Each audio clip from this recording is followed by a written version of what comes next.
With another episode of Foresight TV. I am really excited to be talking to Jimmy Carrion and Tod Petty with Lloyd Jones Senior Living. And first, we're going to start with our intro.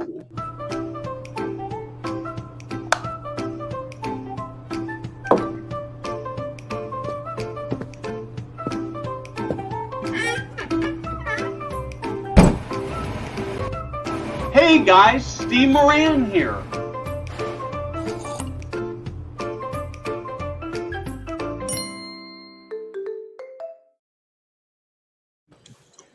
I love that intro. We've only been using it for about 3 weeks, and we got to use somebody on Fiverr who did it for us, and they did a perfect job of capturing my look, and so it makes me smile every time we see that. So I'm actually really excited about this conversation today because one of the things that the pandemic has forced us to do is to really rethink how we do senior living.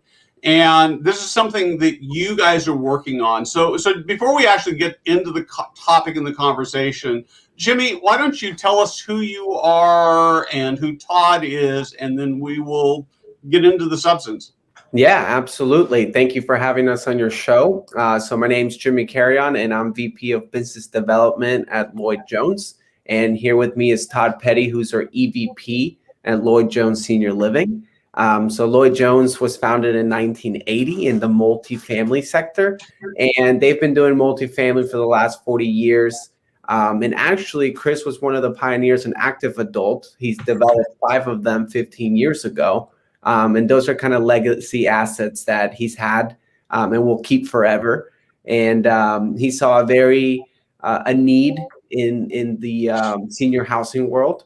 So that's when we kind of joined hands with Tod Petty as well to run our senior living division and get it going, really look at a different way of how senior housing is managed, how it's operated.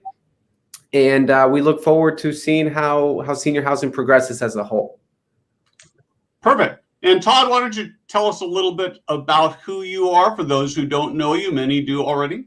Sure. So I've had the privilege of being in the industry over 20 years after coming from the home health space, and had the absolute privilege of being co-founder and COO of Thrive Senior Living, and brought 23 properties out of the ground, all resort, brand new, introduced a lot of technology and had a real fun ride with them.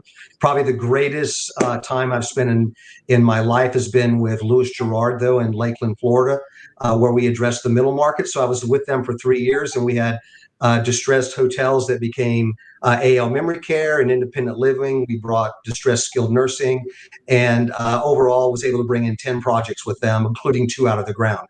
So now I'm with a great visionary, Chris Finley, and we are going to be doing 3 very specific products: a new AL in memory care healthcare, a healthcare model that I think has been missed over the last few years. And then we're going to be doing the repurposing of distressed assets. We have a hotel conversion we're involved in that's going to be active adult and also independent living. And then we have new stuff out of the ground, independent living, resort product. And hopefully we can talk about some of the things today that were already in play before the pandemic, and it's just exacerbated it. And we need a new model, and I think we've got some solutions for it. And I'd like to tease the market with it today on your broadcast. A privilege being on here too, Steve. Thank you. I'm glad to have you. This is like one of my highlights of the week because we get to have these amazing conversations with people who are really changing the face of senior living. I love the industry. We've grown a lot. We've got a lot of room to improve. I did an interview with Chip Conley, and he's doing some really interesting stuff in Santa Fe that will be competitive or we'll learn from depending on how we approach it. So Excellent. So actually I'm going to start with you. Where would you like to start, Todd? I mean, I've got things, we've got new buildings, we've got this whole idea of healthcare memory care, which I'm really intrigued by, and we've got distressed properties. Yeah, so maybe what I should do is talk about with brevity. I'll try to do that, Steve. About we have a new product coming out of the ground. We'll announce it in the next 30 days. It's in North Atlanta. We're going to be partnering with a great developer out in the West Coast, and there's some very specific things in this building that I believe will position us ahead of our competition. And quite frankly, I think the competition is going to have to move toward this because, as you know, the last 10 years we've all been focused in on resort hotel type amenities, which was needed. But quite frankly, coming from the healthcare space, I think healthcare was marginalized. And we looked at it, well, anybody can do it. We just hire a bunch of people to do it and we're done. But what really counts is the beautiful building. And then we get this pandemic and we're in trouble because all of a sudden we're not ready for it. So this new community that is coming out of the ground that I believe you could put anywhere and compete with any existing product, because I believe the customer is going to say, all things being equal, I want to know mom is safe and secure, and this pandemic's being mitigated.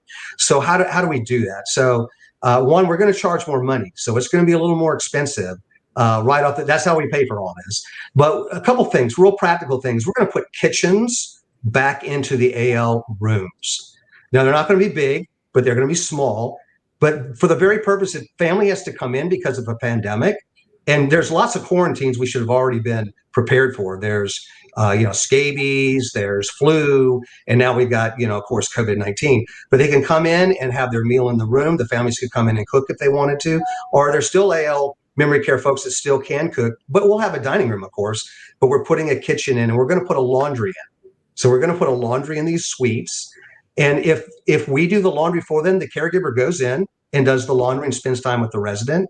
If not, maybe the family may want to do it. This, from being in a property, families will a lot of times take that off of the community because the clothes are getting lost.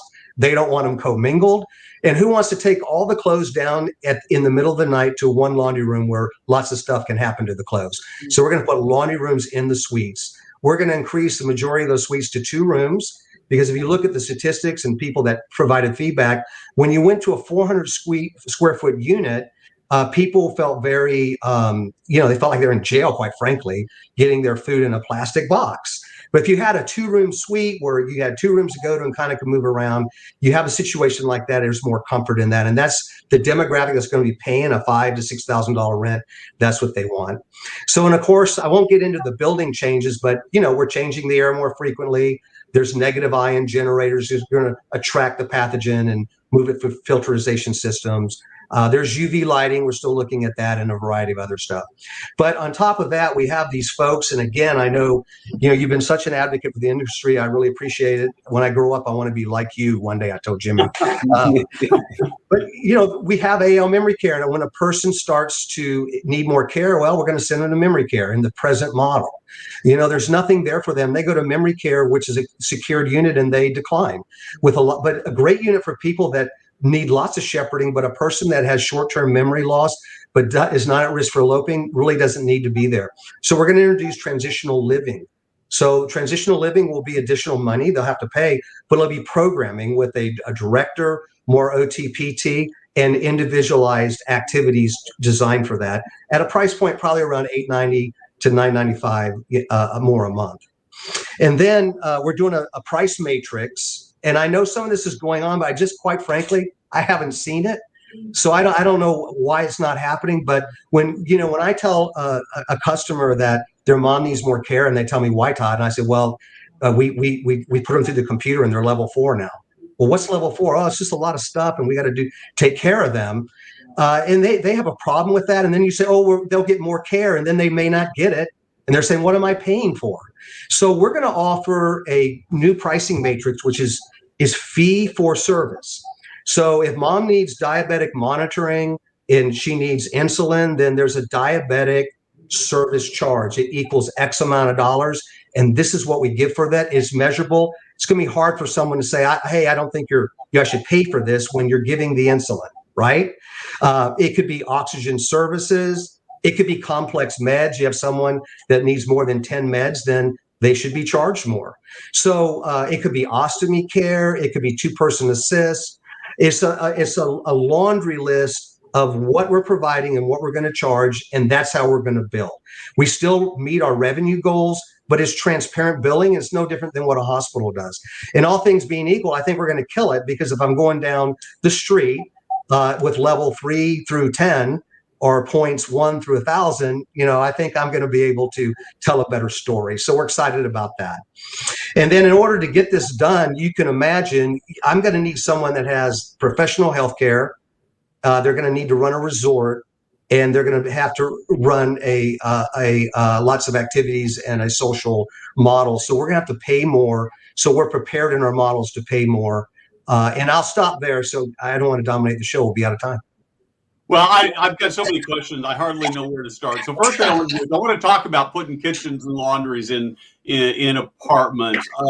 That's a pretty novel thing. And I can already hear people who are watching this going, you cannot put kitchens in an assisted living. They're going to turn the stove on and burn the building down. What do you do about that? Well, so that's real simple. So we can control the power to the oven and to the heating elements. And these heating elements are not sophisticated. We're not talking about a stove. We're seeing the same type of units going into hotels that are being converted for multifamily, quite frankly. They're heating tops, but we can kill the switch in a way the resident can't turn it back on, and they'll have no access to it for the one that's, can't handle the heating properties in the kitchen. Right. Well, I will tell you that one of the things I really love about this is that I haven't talked about it for a long time, but I have suggested in the past that most senior living communities, no, let me take it back. All senior living communities get breakfast completely wrong. Because think about how you do breakfast, right? You get up and you put your bathrobes or your pajamas on, and you go into your kitchen and you make a cup of coffee and a piece of toast or have a bowl of cereal, and you do the same thing every single day, right? And it's easy. And so now we go to people and we say, well, you've been doing this for 60 years, 70, 80 years, really, since you started as a toddler doing it this way, and you can't do it that anymore. Well, you've got to get dressed and come down to the dining room. But the trade-off is you get this great breakfast, except that I don't really want a great breakfast. I want the same thing I had every day, my oatmeal or my Fruit Loops or whatever it is. And there's a lot of food waste, a lot of staff waste. And I think it sets up residents to have, to be exhausted before they get started. Yeah, no, I totally agree. And I think it falls under a category of thinking, business development thinking, that we want to take everything out of the residents' hands or worry and provide it ourselves. And we're going to design a room simplistically. Let's put the money in the cascading fireplaces, the bar, the waterfalls. And I'm not discounting that, but the reality is then you end up with a suite, 400, 600 square feet, with really no amenities in there. And the idea is like, oh, well, mom will want to come out and spend all her time out here, and it'll be like a cruise ship. And I just think the baby boomer, that's going to all change. They want to, they like the pleasant environment, but they want a suite where they can have breakfast in their room. Their family can bring breakfast. And again, I'm not talking about a complicated kitchen, but enough to empower a person that wants to fix their own meals in their room or bring stuff from the kitchen and do it there. Or if they're quarantined, they'll have the option to do it. They may not exercise it, but also it gives them a sense that, hey, I'm still independent if I want to be. And that's a whole psychological, philosophical discussion we can talk about, that a person has to have a need to be relevant and feel in control. And I just don't think a suite with no amenities, no kitchen, no nothing does it in the future for us. Great. Well, talk to me a little bit about doing laundry in your own room. I'm kind of intrigued by that too. So I'm very excited about this. And again, when you're looking at the cost of putting stuff in, it's all, we can never afford that. Well, you could reduce, your grandiose grand halls and not spend so much money on the initial bang, and put money and bring the washers and dryers in. And the second most biggest complaint in a community, at least when I was there or in managing them these 20 years, after the food, we thought if we could get 80% happy, we're good. But it was always the laundry, because the laundry gets taken out. It goes down to a common laundry space. They say they wash it individually. I don't know what happens. Machines eat socks and underwear and everything else. And then team members aren't necessarily the best, and they're commingling to get it done, and they don't even know how to do laundry. So then it comes back and stuff's missing and you're refunding money. And the second biggest complaint is the laundry. So if you could take that laundry and put it in the room, and so you have stackable washers and dryers. And then I, as a caregiver, instead of it being scheduled and going out and where did it come, I just go in during the day. Part of my assignment as the person with the laundry is to start that load, spend time with the resident. It gives me more time with the resident. It's all in the room, and we eliminate a lot of problems. Then no commingling, no laundry getting lost, and we got a shot then at higher customer satisfaction. And I kind of put a system in place to make the caregiver create an environment to spend more time with that resident. But the third biggest request I get in a building is, well, look, we're just going to do mom's laundry. We'll do it. Don't do it anymore. It's a mess. Don't do it anymore. And so they take it out, bring it back. Now they can come in, sit down, get something out of the refrigerator, and do the laundry in mom's room. I think it's a game changer, and I would pay $58 extra a month to have a laundry in my room. Well, I actually think it's a brilliant idea, and to me, I'm guessing it probably, as if it becomes part of the caregivers, housekeepers' duties to do that. To me, it seems like it probably would actually save labor costs rather than add to labor costs. And absolutely. So, but here, and I'll let you. So the key here is convincing your business partner who's so focused in on the cost of the development and doesn't really at times care if the cost gets pushed to operations. Like, the difference between a chemical and a high temp dishwasher. You got to buy more chemicals on the operation side, but it's cheaper to put, a chemical driven machine in. But you're right. The labor costs come down on this, and you can put it into really giving good care to the residents because you don't have all those laundry people running around. Yeah. And the other thing that kind of gets me excited about it is that the family members, on one hand, you look at that and say, the family member's doing it. One more thing I don't have to worry about. It's a savings to me. But if I can say that, what does it say? It sort of says my service is pretty crappy. Can I say that? You can. If I can't get even laundry right. I think that's it's brilliant. So that's a good point. The minute that's always on their mind then. So when you do have an incident that maybe it's not even your fault, they're going to add the fact they're doing the laundry, you can't control this, and they're unhappy. Exactly. Yeah. And here's the key, Steve. The key is that all of this takes the proper staff and employee. Yep. So it's about having a robust staffing team, the right people that are getting paid well, that are in it for the right reasons, not just to make another check. So that's a big thing in our operations, is finding the right people and making sure that our employees is always a robust staff. Never undercut the staff, because then you lead into issues like this. Okay, you're making people choke though, because you're talking about robust staff, which means more people, and then you're piling on top of that this idea that you're going to pay more money. How do you make that work? Well, so you're saving. You realize savings on. We just talked about that on your FTEs because of the laundry and efficiencies and caregivers going into the room and doing it. So that's one. You're charging more money. So I'm not saying we're going to do this magically. There's no magical pot of money. You have to pay for everything. So we're charging more rents. Our rents are going to run $100 to $200 more by providing these services that we talked about and what we haven't. And then the second thing, we are tying compensation, to NOI. So in our world, I think that's been overlooked. We think occupancy is king. I think NOI is king. I mean, and I try to convince my partners, look, as long as I get you the NOI, you shouldn't really care how I get there. And I've got a lot of them to agree. Some are still focusing on occupancy. So we're cutting all these deals. You got great occupancy and you got NOI erosion. So we're going to incentivize by sharing with the team up to 20% NOI every quarter, 20% of a number, and it's going to get distributed up to the managers and the team members. And we average $1 to $2 more. And again, I know this doesn't always work. I mean, I can pay them more money and I don't necessarily get a better result. But we are averaging more salaries in our performance because we are charging more rents and we have labor reduction as well. And it's not just the laundry, the washing machine in the room. It's also having, an LP in there 7 days a week, 24 hours. But we're going to ask for more money, but we're going to put programming into it. And really, in the scheme of things, the washers and dryers, as much as as a, when we go to design charrettes, it's like, what they call value engineering. Most of the times not, but it doesn't make that much money difference in a portfolio. It's just people think they don't need it. We're not going to put it in there, and we'll do the old model.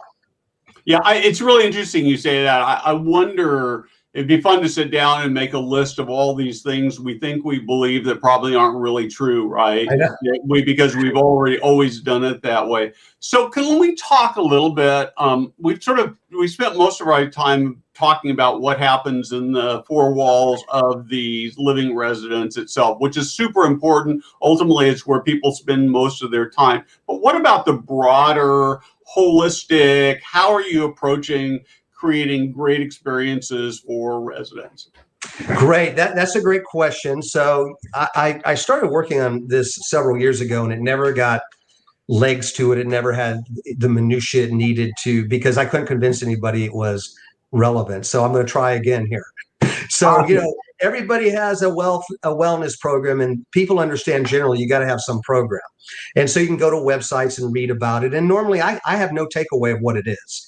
I appreciate the marketing attempts to call it something special, but really they're meeting the regulations, bathing, dressing, grooming, 24-hour watchful oversight. And maybe they're calling it 5-star dining.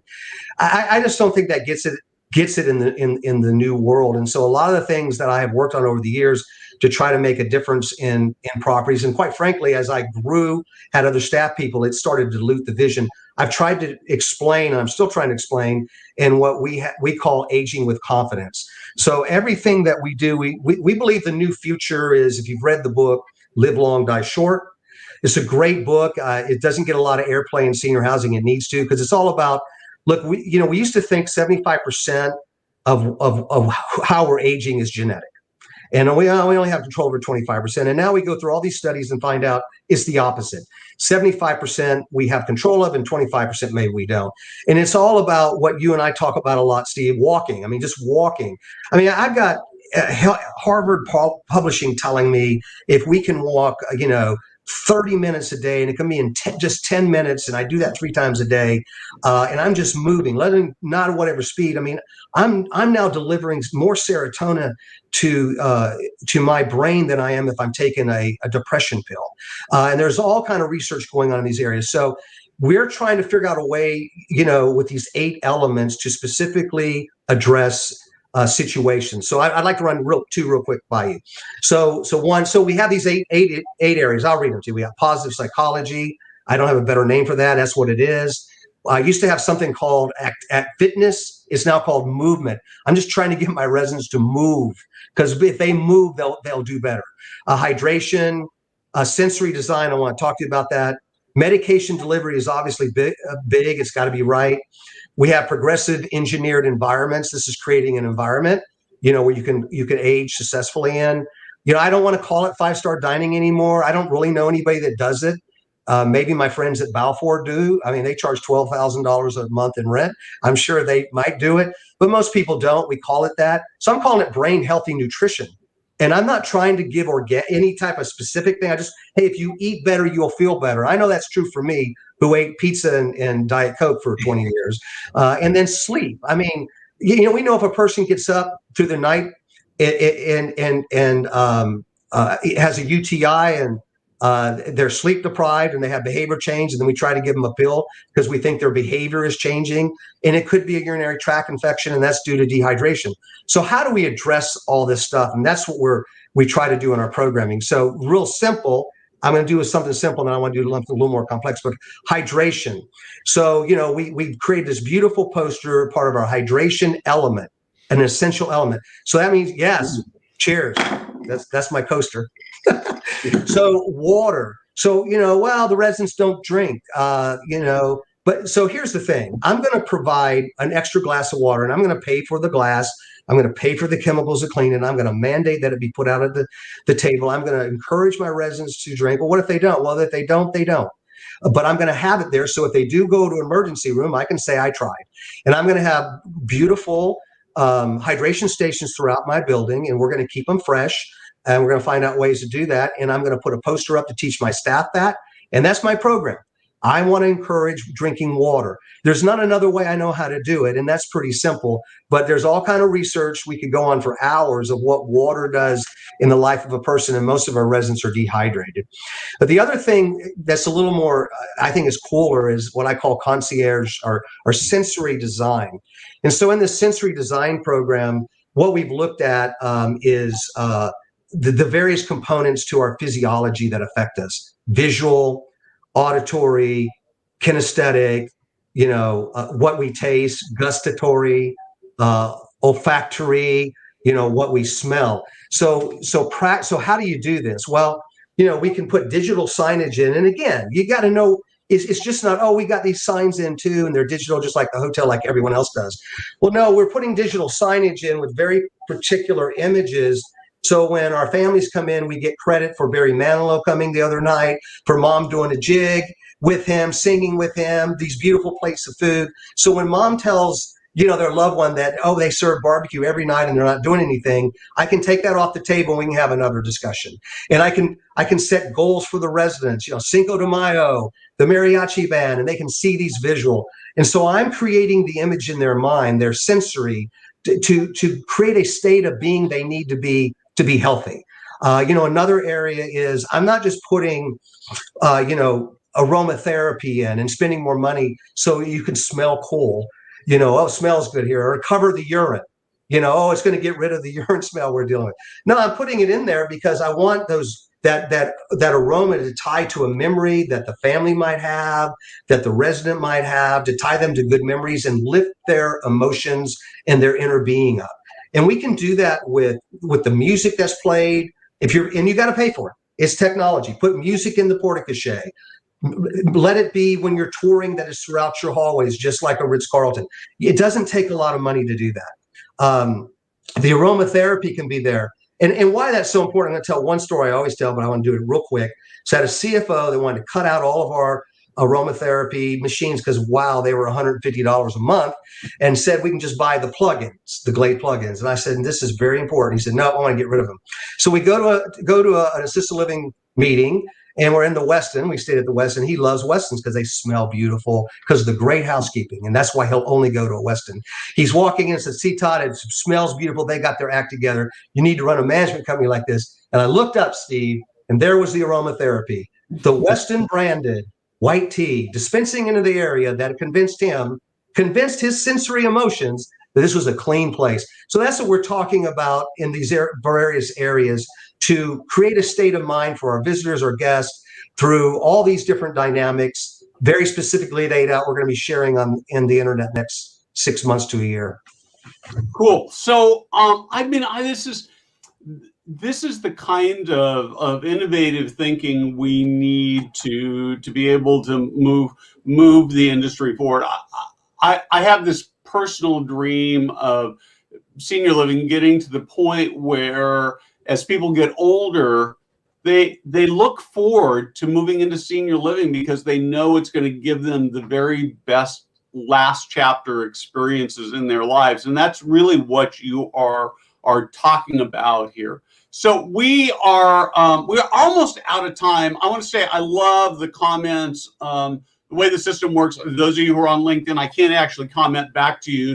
But I am seeing them. I'm loving them. What else should we be taught? When are we going to start? When can we go visit something like this? Well, that's a great question, Steve. So what I'm hoping to do, and maybe I'll need some expertise from you. What I'm hoping to do is we want to establish a YouTube channel. When we break ground next month, or when we start our remodeling efforts for the hotel to active adult, I'm going to do YouTube. And you inspired me with these LinkedIn deal, dude. You did it. So I want to do a YouTube that I'm going to put up. It'll be maybe 2 minutes. And we're going to take everybody through the process of breaking ground, why we do it, a drone over the site. But I'm not just trying to show the site off. We're going to be recruiting at Starbucks for our director. I'm going to really open the page and let everybody know my thoughts, because I'm not concerned about intellectual property. I hope everybody adopts it. And I know you got to be passionate and really want it, and not just in it for a paycheck to do it. So we're going to have an open door to see what we're doing. Does that make sense? I hope that came out okay.